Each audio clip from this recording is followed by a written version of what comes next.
Hak edenler yolunuzu yolsuza, işinizi pirsize, nursuza, zalime, zulme uğratmaya.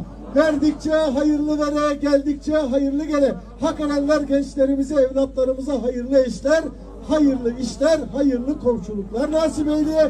Dil bizden, nutku pirden, Kerem'i haktan, Hızır'dan, düzgün babadan ola. Gerçeğe, gerçek erenlerin de mi devranına? Hü diyelim, hü. Allah eyvallah. Aşk ile diyelim, Allah Allah, Allah Allah. Hak için ola, Hızır için ola. Bir aşkına.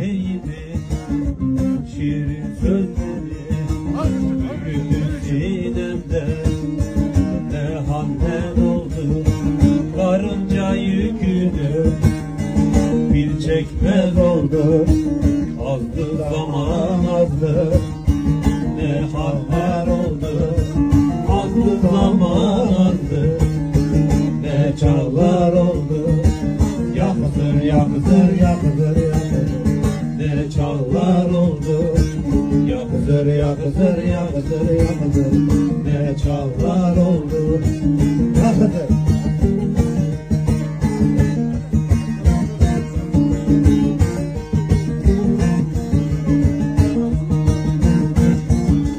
Galip gelmez oldu bir nefesine bir nefesine elini alıp gitmez oldu yasına dağlar sildi tepeler gölgesine büyüdü tepeler ne dağlar oldu büyüdü tepeler ne dağlar oldu o serhizir kutubu kay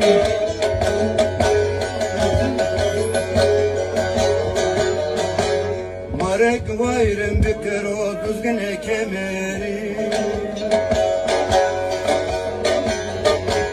dar heyderim adı be Hızır Hızır marek vayrım bükür o koşkar babayı Allah Allah, Allah Allah. dar